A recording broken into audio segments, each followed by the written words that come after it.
Ladies and gentlemen, boys and girls, wrestling fans around the world, I would like to personally welcome you to episode 3 of the greatest pro wrestling podcast in the tri-state area, the Hot Tag Podcast. Come on, let's clap it up. Yeah.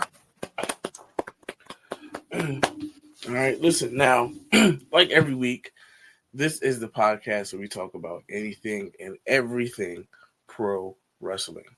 I am one half of your host, Rashad, and the other half of your host, my tag team partner in crime, Justyn. What's good, my boy? What's going on, man? What it do? Another week.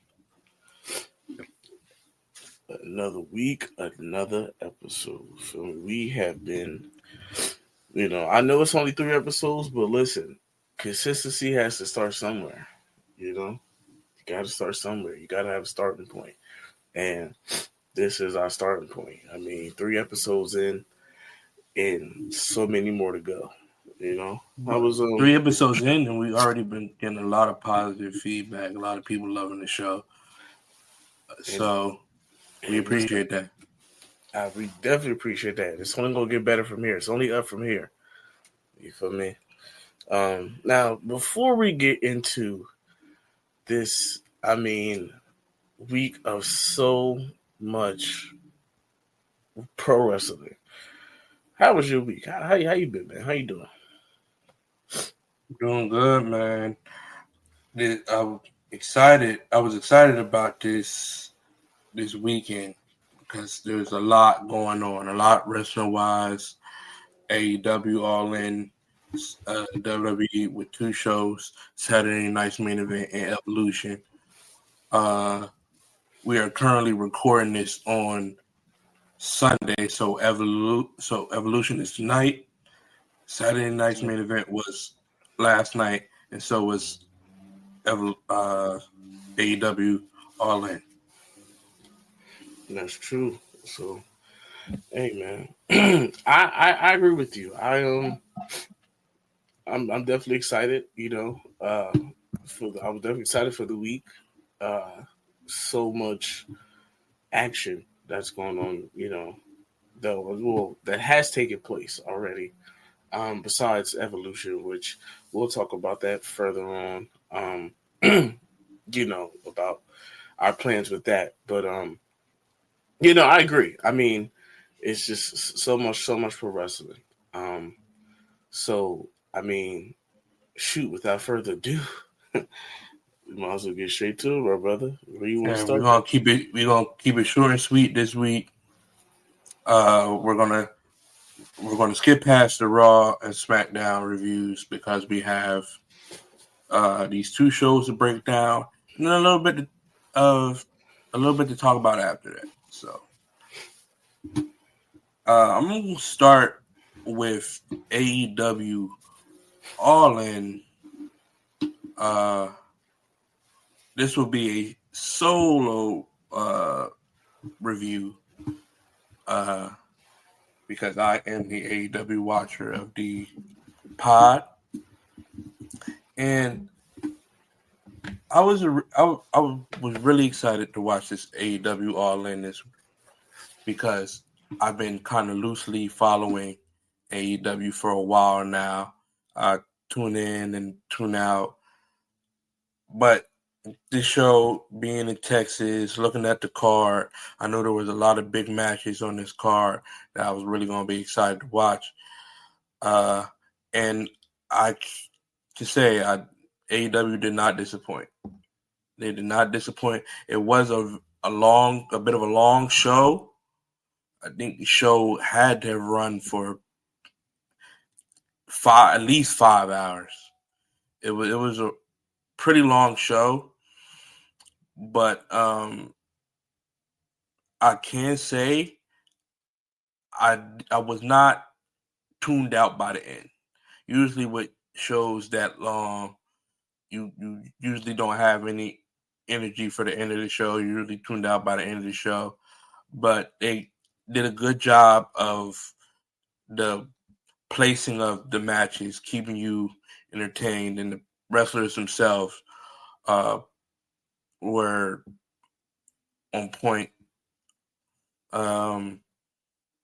If I had to give it a review, I would give it a rating. I would give it. It was a solid 8.5,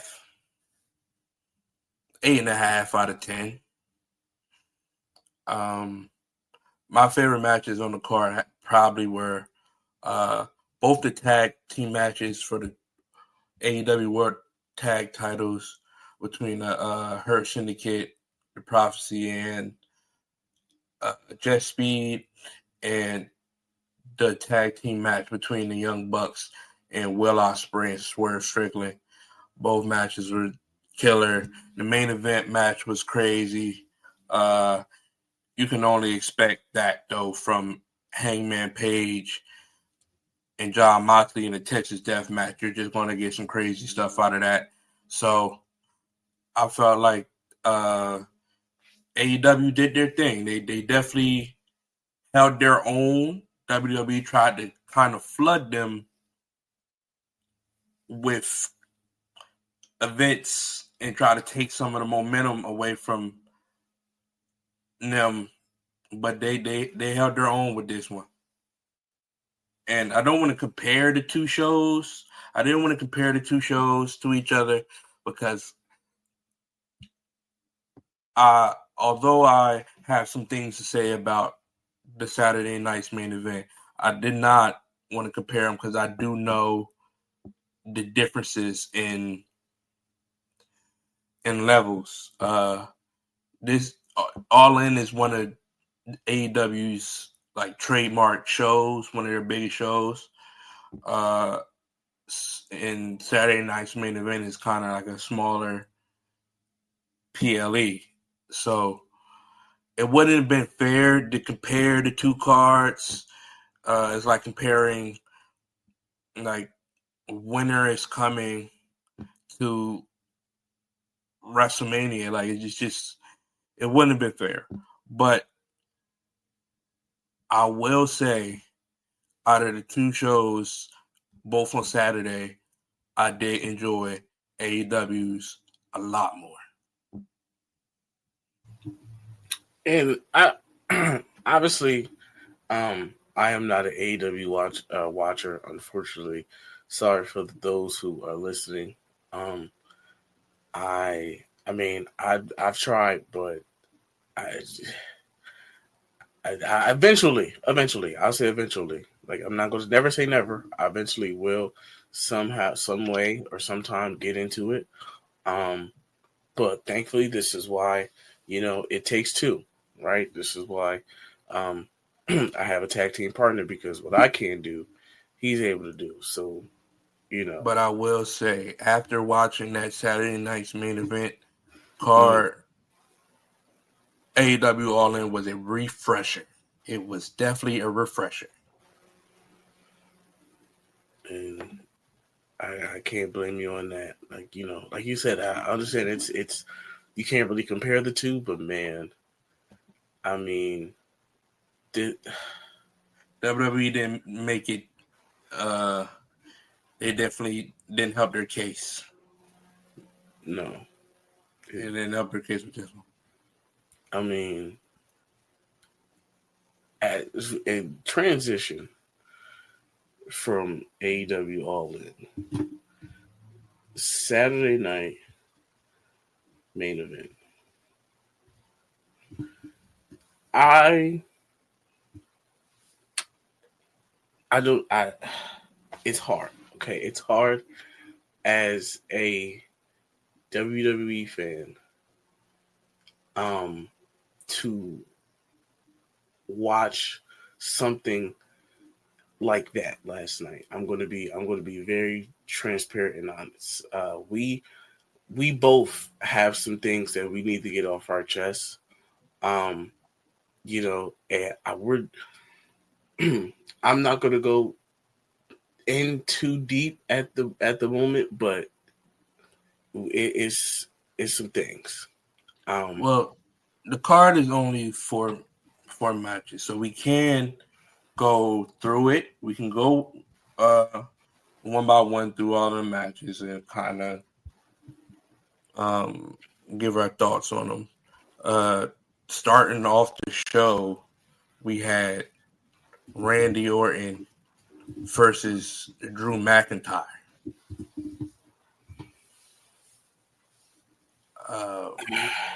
So you, I took it. So to start, I mean, those two names, they have had rivalries, a rivalry for years now. I mean, this isn't something that's new. They've been fighting each other for a while, so we could expect, a great match. I mean, the match was pretty solid.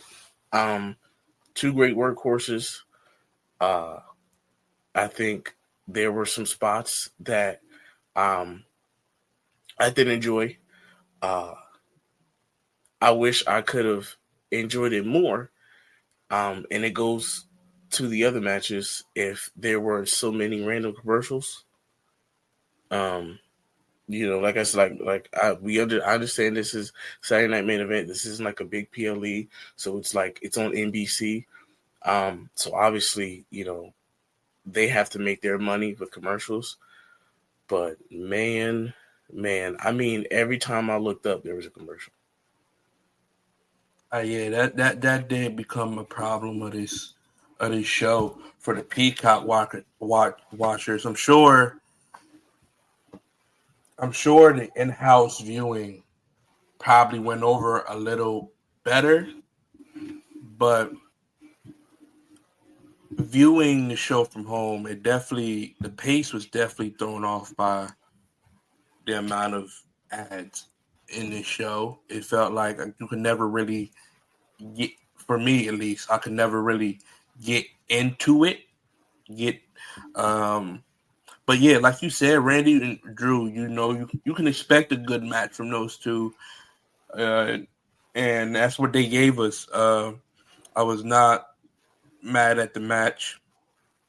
I really like the finish. Randy with the RKO is the way he's able to just hit that out of anywhere. It's never gonna get old. That's one of the things that just, and whenever you see Randy hit an RKO out of nowhere, you always love it. But yeah, Randy. One thing we failed to mention before we got into it though is Randy is out here with Jelly Roll, and Drew McIntyre had Logan Paul with him, which I honestly was not expecting to see. Was not expecting to see really either of them following SmackDown, but I guess we all figured out why that is to happen later.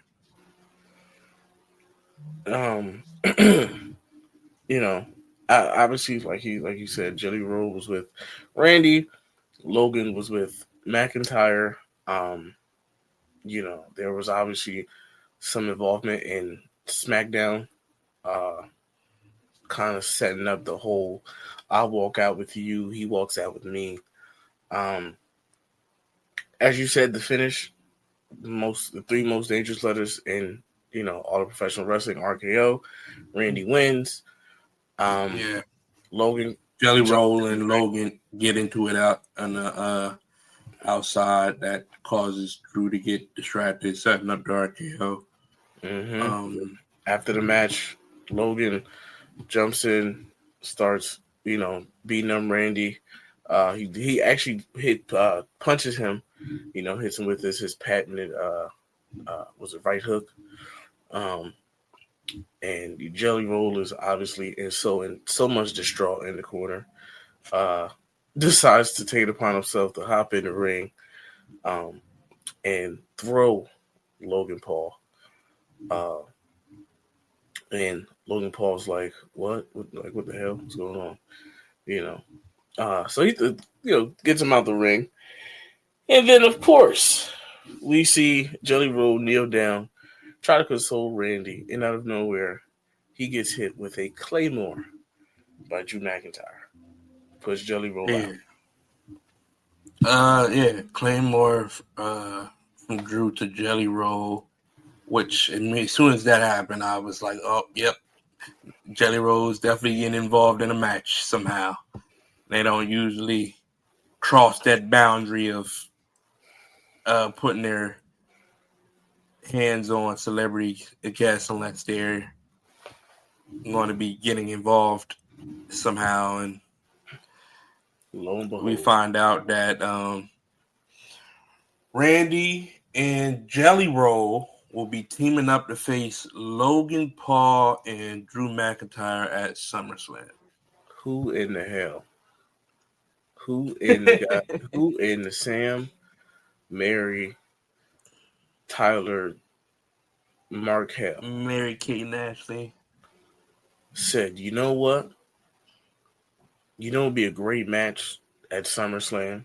Of the first 2 night SummerSlam ever, let's put Randy Orton and Jelly Roll in a tag team match against Drew McIntyre and Logan Paul. I mean, if you write that on paper, post it up, put it on the whiteboard, big match. Hell no. Yeah, you, you never want to like start building a card and the first two matches announced on the card and one of the matches people already don't care about at all. There is nothing you can convince me. There's no way you can convince me to care about this match. Like I It's the second match announced on the card, and I already don't care. How is that a good omen? it's not a good omen. It's not. You have your main event for Sunday already confirmed, John Cena, Cody Rhodes, and then to follow up the 2 night event, we don't know which day it'll be, but you have Randy Orton, Jelly Roll, Drew McIntyre, Logan Paul. I mean, if that doesn't scream help, help, you know, It's and it's I understand it's early, but like for that to be your second match, and we only have 3 weeks until SummerSlam. and it's like we had to do this. Like it's the same thing when you talk about the main event tonight, which we'll get into later. We had to do this. It was a necessity to do this. Is Jelly Roll not on tour? Does he like he? I mean, he is a country artist. Does he like? Is he on break from his job? Is he bored? You already have a hard enough time convincing people to care about anything Logan Paul is doing. Drew McIntyre should be fighting in high level feuds, especially after what he did with Punk and Priest. And Drew comes back and he gets to team with Logan Paul to fight Jelly Roll and Randy Orton at SummerSlam. They must not care about Drew McIntyre at all. I'm sorry, Randy Orton was They just must hate him. Randy Orton was just in the finals for King of the Ring, and what do? We put him in a match with a country artist. And it's like, the thing though is like Randy's already solidified. Randy's Randy Orton. You can't knock anything from him. Drew McIntyre is still someone that the WWE has said they're trying to build and push. And credit to Drew because he deserves it. He's been working his ass off for years now. So, but and all you can get for him on SummerSlam is a match with Jelly Roll.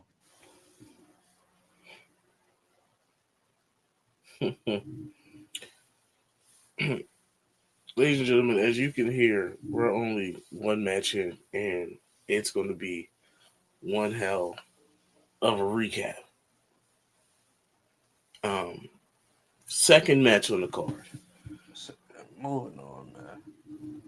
Big Jim versus the newly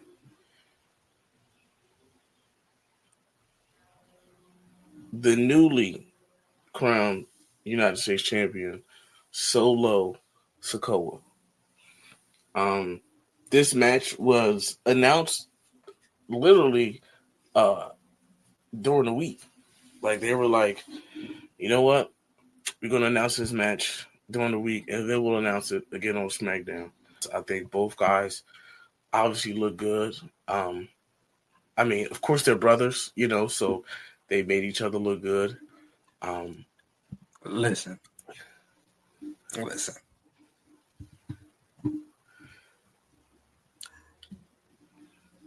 I'm not about to sit up here. I'm not going to allow you to sit up here and act like this match had any fucking reason to be on this card.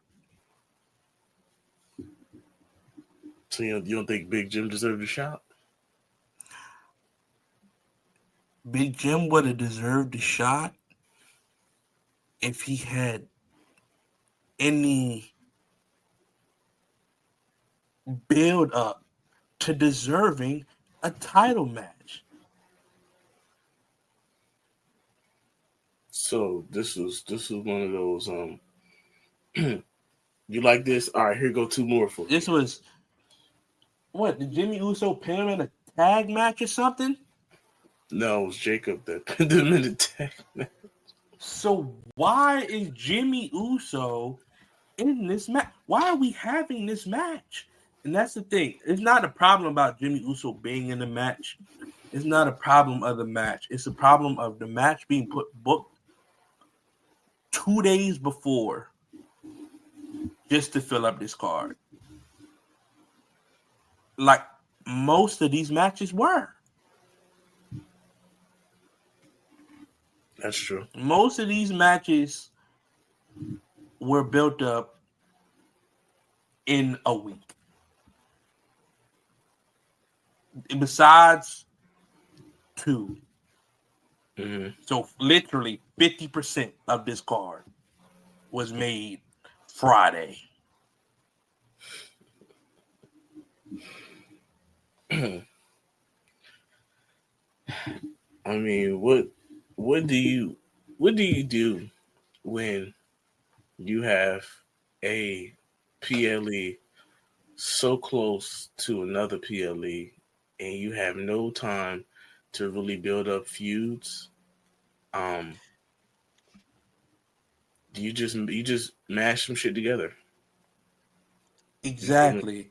And unfortunately, it showed in this whole card, and it showed, like, anyone honestly believe that Solo was gonna lose tonight? No. Not at all. Not at all. There wasn't a shot. If Solo would have lost that championship tonight, then I would have believed that Vince McMahon wasn't snorting the purest of white back in the day. 100%. If somebody would have told me Vince McMahon was purely sober booking matches, I would have believed them.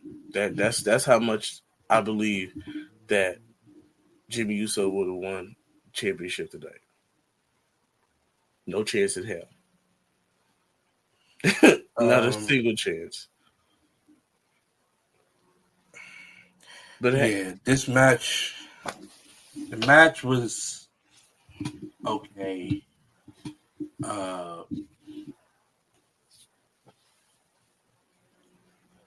Yeah, the match was okay. It really had nothing in it, really.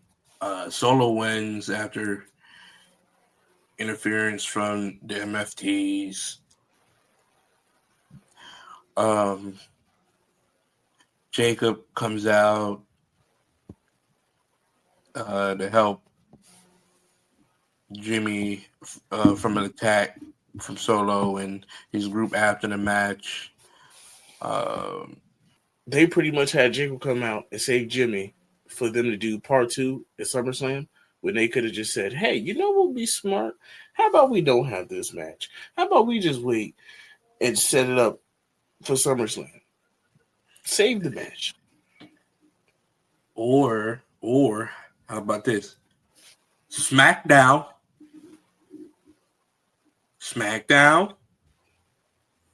This match could have happened on a SmackDown.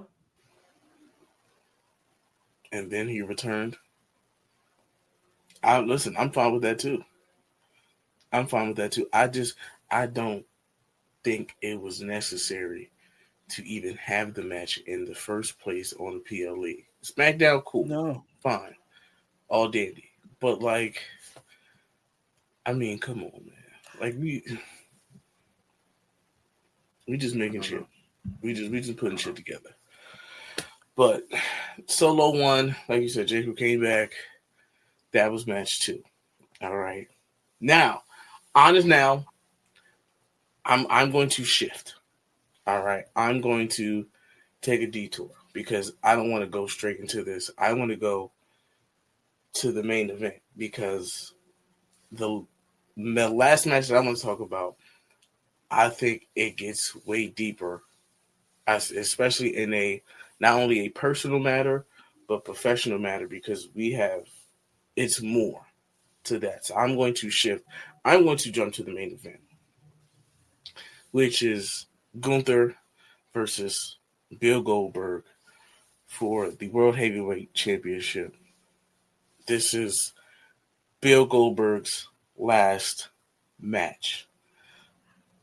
First and foremost, thank the Lord. Thank you,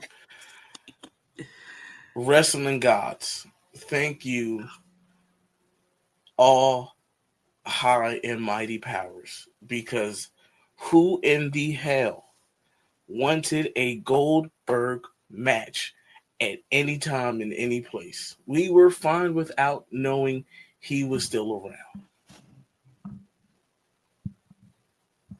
We didn't need a Goldberg match. I don't care that it's in his home of residency. He's not from Atlanta. When Goldberg first said that he was owed a retirement match, I was like, oh no. And then when he got into it with Gunther when he first had the world title, that's when I thought it was going to happen, and I was just so disappointed. And then it didn't happen, and I kind of forgot about it for a while. Mm-hmm. Until Gunther won the belt back from Jey Uso, and I just knew. I was surveying the landscape of the Raw division, and I just knew. I saw Saturday night's main event in Atlanta, and I started to get a wheezy feeling in my stomach, a bitter taste in my mouth. And then I saw Goldberg walk down that ramp on Monday Night Raw, and a tear came down my eye. because I knew that I would soon have to sit through one of the worst main events I have seen in quite some time. And Goldberg,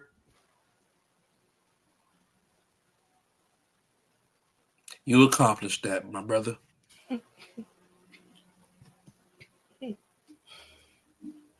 I mean, what can I say about this match?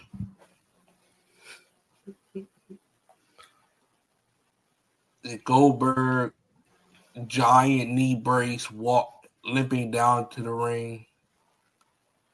Was it him throwing spears in slow motion?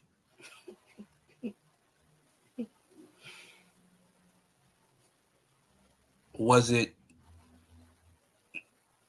Gunther chopping this man and Goldberg no selling Gunther's chops?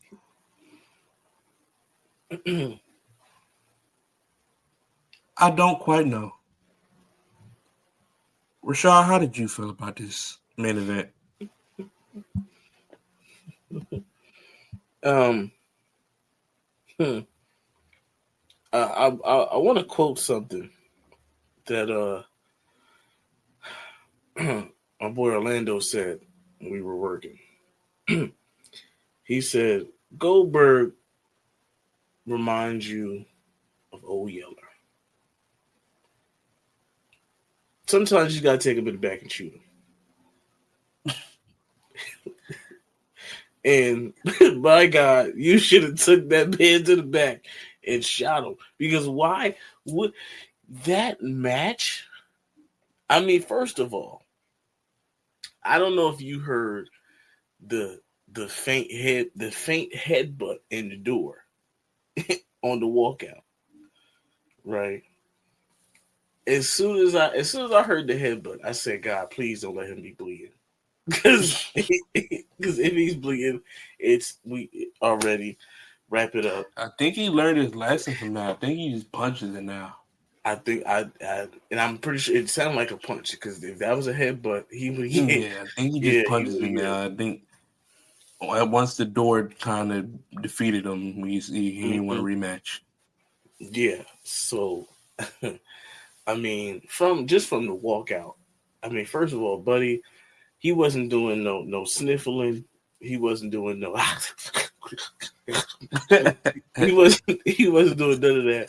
He was limping down the walk, and I just my I kind of sank in my bed a little bit because It's that time. I knew that there were so many potential matches we could have had for this main event, and this is the main event that we decided to make. Um, you hit all the points. You hit all the nails in the coffin, which he should have been in as Old Yeller, especially wrestling career. Not him as a person, but wrestling career. His wrestling career should have been in a coffin. Um, I mean, we're let's talk about my favorite spots of the night with that match. Right, number one, uh, Goldberg hitting the spear into a barricade. Beautiful. I mean, that might have been my that might have been my favorite spot of the night. Why? Because I didn't have to see Goldberg wrestle. He was on the ground. Um, Second spot. He It was exploded when that barricade. He blew that thing right on he up. did, and he did it at phenomenal 2 miles per hour. I mean, shout out to him for blowing up that barricade that slow. Yeah, Um, I'm telling you, he has definitely lost a lot of pop in that spear. I'm telling, like, he in Goldberg, for all the shit we talk about him, did have the best spear in the game at one point. he did. It was the thing. That and the jackhammer, that was his thing. But yeah, that spear has lost a lot of its pop, hasn't it? That I mean, I in my eyes, like you could have put the spear, you could have put his spear last night in the 3x speed, and it still wouldn't look as fast as it did before. That's how slow it was. Like you could probably see it a mile away and just take one step over, like, oh, he's about to spear me. Let me just move out the way. That's how slow it was. Um I mean I should have that watched this match in 3 times speed. that hey, you you you watching the match at 3 times speed would have made AEW look like, I mean, you probably would have been able to watch that match during the AEW commercial in 3x speed, honestly. I mean, That match was horrible. all credit to Gunther because I know he really wanted this match. He really wanted to try and like make this match good, and I know he took it as a challenge. But some challenges are just Too impossible, hard to handle. Too hard to handle. and getting a good match out of Goldberg, especially now, like I think I said it last pod. If this was Goldberg in '98, we'd be having a different conversation. Even in Absolutely. 2002, we wouldn't be having this conversation. It still would be like, oh, this probably won't be the best, but it wouldn't be everybody like go away. Like Goldberg still had all his speed and strength back then, and he could have at least kept up physically in this match. But it seemed like it was Gunther after the spear through the barricade. Gunther got his heat in for seemed like the whole match until Goldberg hit a spear and a jackhammer. Um, that didn't get the job done. No.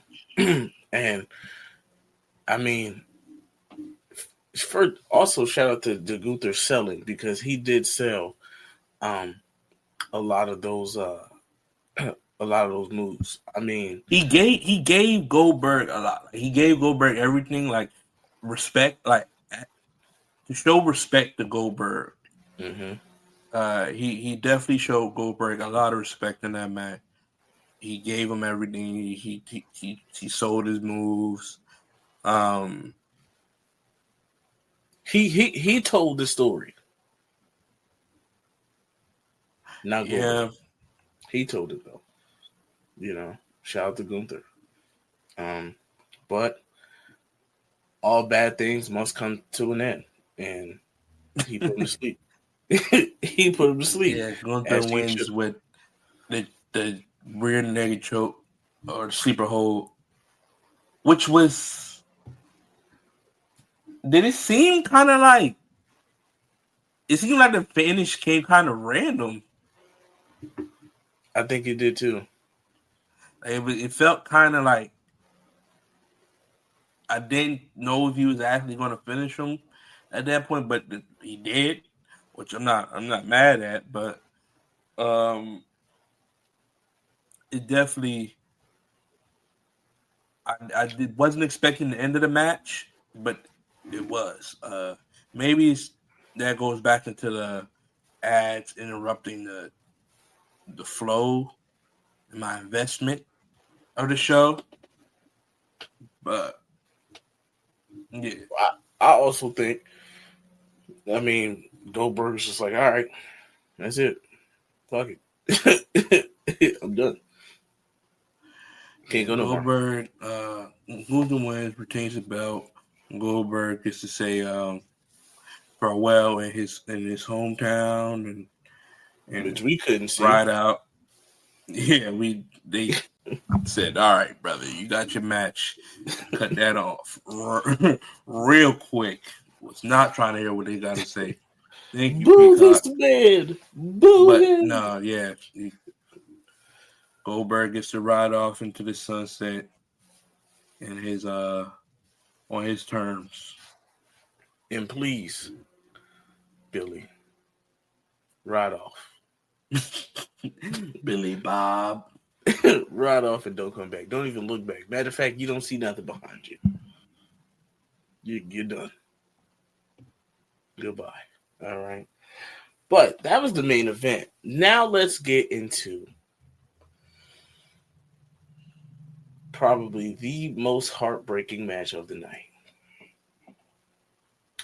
LA Knight versus Seth Rollins. Yeah. This This match is the. Oh, my apologies. Go ahead. this match did have build up. There were um there was storytelling. We kind of figured this match was going to happen. So this wasn't a shock to us. Uh, the match itself was a good match.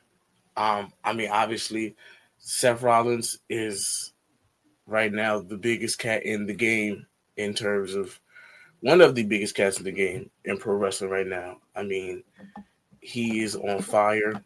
LA Knight is LA Knight. His is undeniable.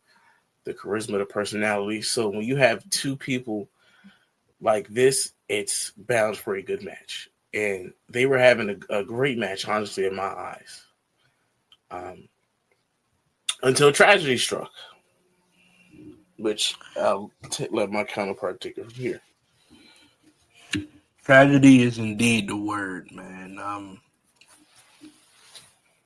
Yeah, Seth Rollins did get hurt in this match. If you were watching it, if you were watching it, you saw it was right after Seth did the swanton into the springboard moonsault. Um, LA Knight rolls out the way. Seth misses the moonsault, and as soon as he came down, he instantly went down and grabbed his knee. Um, and you could tell he was in not so much in pain, but almost as in like shock. He was more in shock, uh, and nobody knew what to think at first.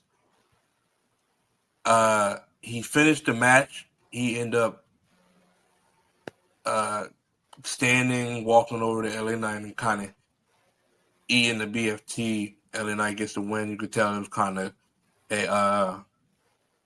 a shift in the match, like a change of plans. Um, if you know Seth Rollins, you know his history of knee issues dating back years now. So it's definitely not something you want to see. If you're a Seth Rollins fan like I am, this is your worst. It's your worst nightmare. Um, I don't even know what to think. Uh, Seth was in his. He was in a really good spot. He was basically in the top spot right now. Really, he was missing Money in the Bank, uh, leading his group, his faction, Braun Breaker, Bronson Reed, Paul Heyman. Uh, this sucks if you're a fan of Seth Rollins. If you're Seth Rollins himself, this is devastating. Um,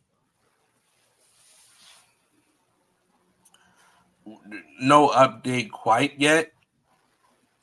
I haven't seen from the WWE. We'll probably have to wait until uh, Monday. But yeah, it's tough. It's Like Rashad said, they were having a good match. The match was good up until that point. I'm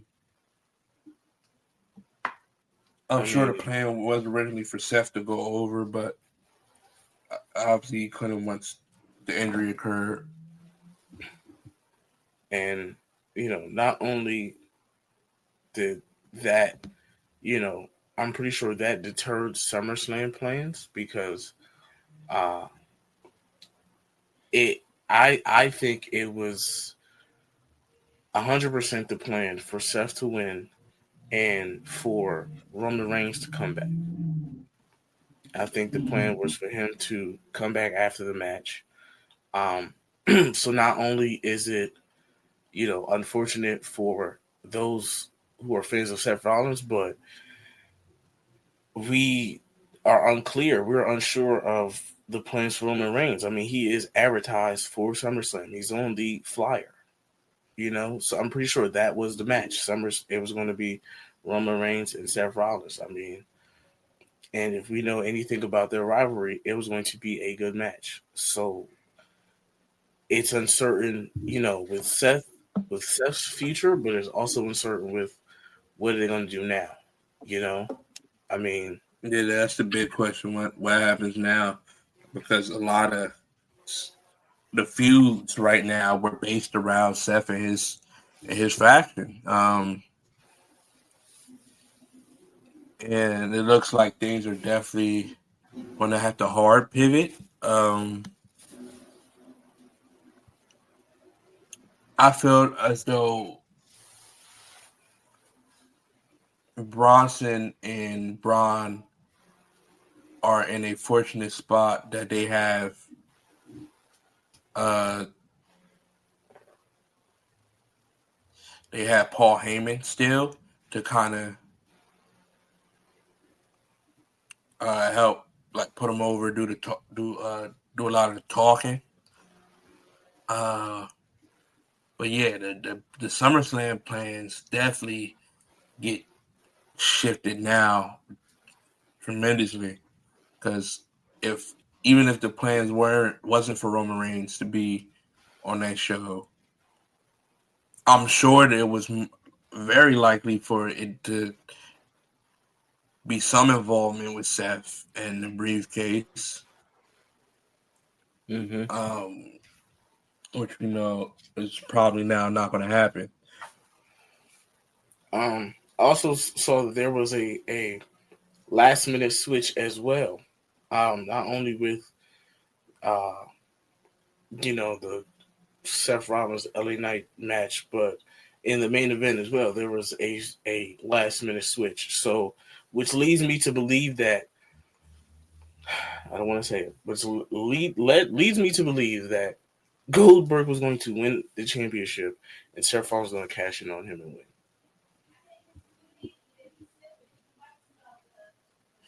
That is as crazy That would as have it been is to crazy. say. I feel like that was probably the finish for the main event.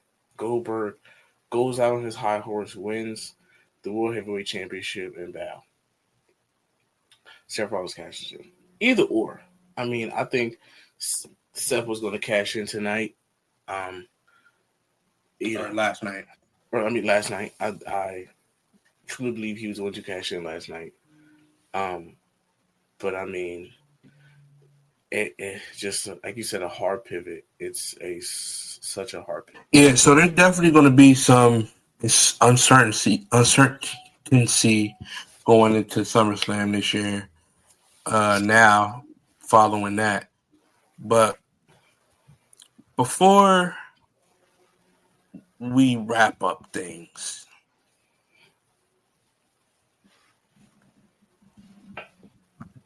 I have one message to the WWE. Please stop overbooking yourselves with these PLEs. If there wasn't a Saturday night's main event forced just so that Goldberg could have his retirement match, Seth Rollins would not be hurt right now.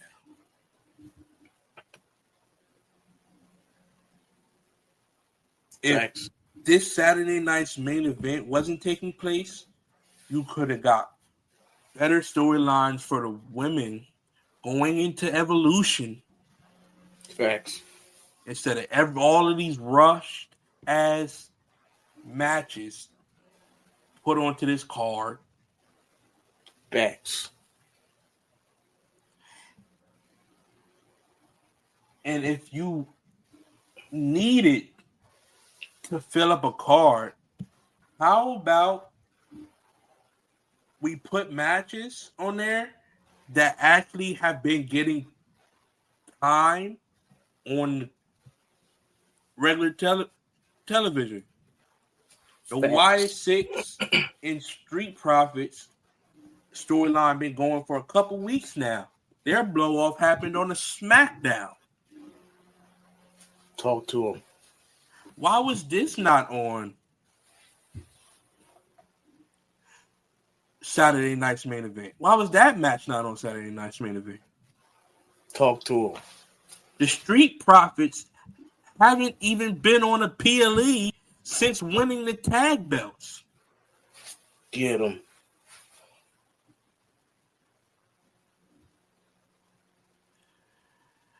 We have been giving Triple H a lot of flowers since WrestleMania 40 in terms of his booking. And us being in the Triple H era, and everybody loved how that was booked and how this was booked.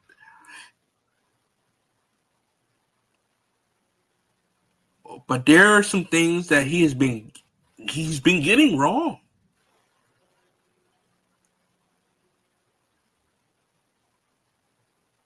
And we gotta tighten up.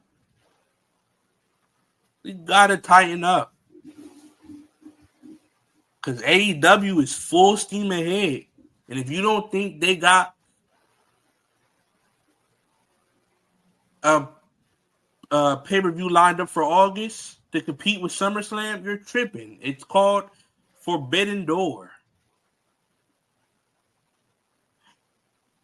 And I'm telling you, WWE gets to slide now because this was Saturday night's main event and Evolution, two smaller PLEs. If Forbidden Door does better than SummerSlam, it's going to be bad. That is going to be bad.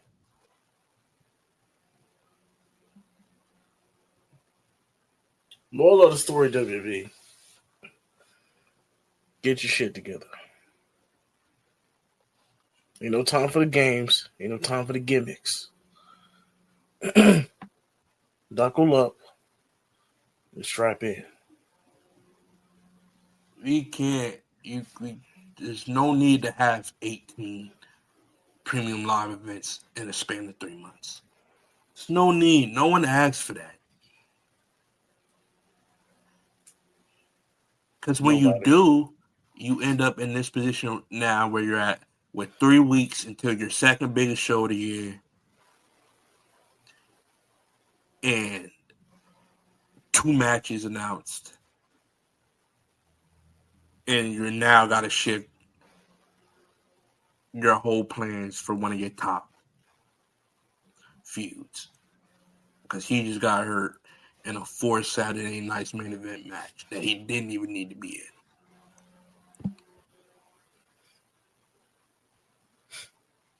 You know what match I would have rather had? I would have rather had Braun Breaker and Bronson Reed versus Penta and Sammy at Saturday Night Main Event. I would have rather had that. Obviously, Sammy has half of a body, but I mean, shoot, just it's so many other matches that could have happened. So now the biggest question that we can only end on is, what if? Like I said, it's not confirmed the injury to Seth Rollins, but from the look on his face and what happened after the match,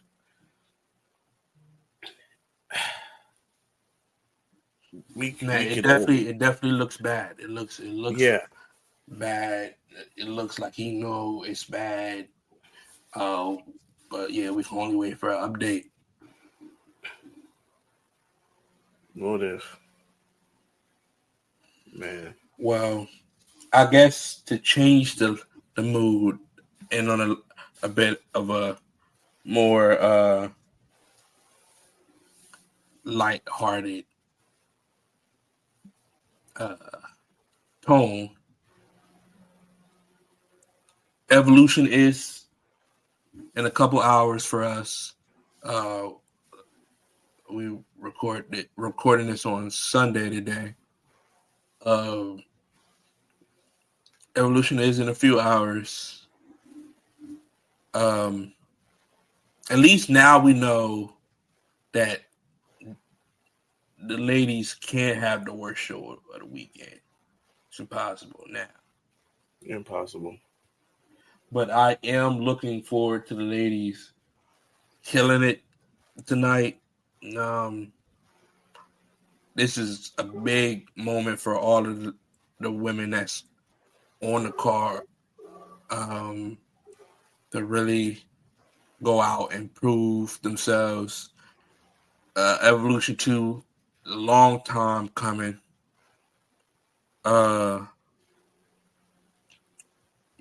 I just want them to go out there and kill it. It's not like the WWE put them in the best position to succeed this weekend. Going head to head with AEW's biggest show. And if I'm hearing right, there is a Beyonce concert going on right across the street from this show. Yes. So yeah, WWE. It's just dropping the ball on a lot of things recently. And we've been letting it slide. But after what we witnessed last night, no more. No, we can't. Not anymore. I'm sorry to say this, Justin, but I think it's time. I think it's time they make that call. In order to save the company, you got to make that call. There's only one man that can save this company. If you Hulk Hogan. Oh. Nope. Nope. Not him. I like where you were going better. I'm sorry. I mean, I understand that is your boy. I understand your mirror. You know, but hey, if you smell what the rock is cooking, you gotta bring the final boss in. when shit hits the fan, you bring in the man, the final boss.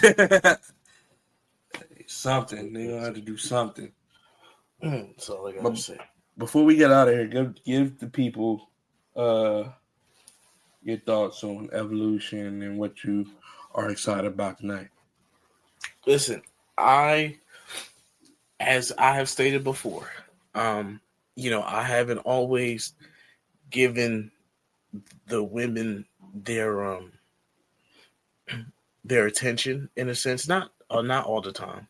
Sometimes I will say that, but this I will be tuned in and I will be watching every match on this card, full attention.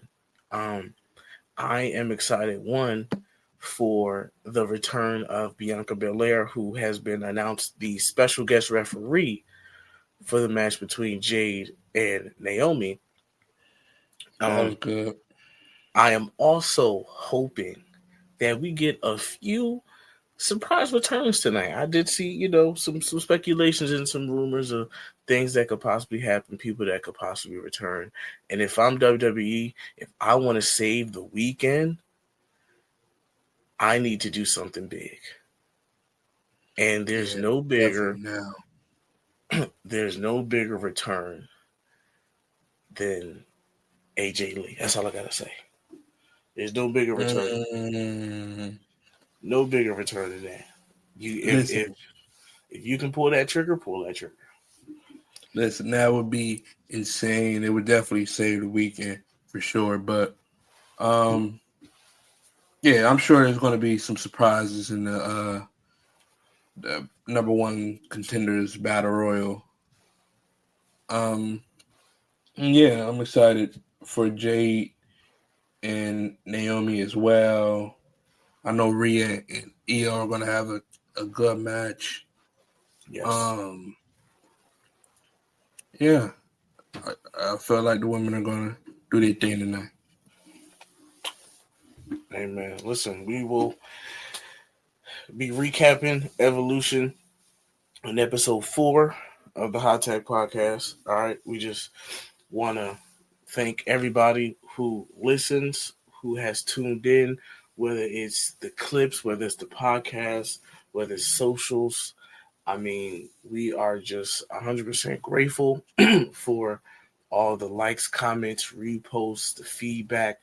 Just, I mean, even if you clicked on it, we are grateful for you guys. And like I said, a lot of bigger things are coming. As we get closer to it, we will be uh, kind of dropping some gems and some more IRL content. Like we've stated before, we are going to SummerSlam uh, that weekend. There are a few events that we plan on going to.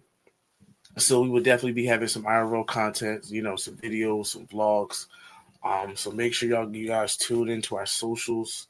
All the socials will be in the descriptions. So that way you can follow us. Stay updated on what's going on.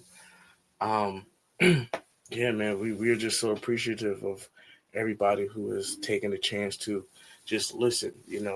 Listening to two wrestling fans. That's what we are. We're wrestling fans, and we are just here to speak pro wrestling. Um, And we yeah, just want it to be great. We just want pro wrestling to be great. That's why I come with the hostility that I come with. that's all it is. So, without further ado, that wraps up episode 3 of the Hot Tag Podcast. I am Sir, your co-host Rashad, and this is my tag team partner, Crime Justyn, and we will see you guys in the next one. Stay safe, peace. stay locked in, stay sharp. We out.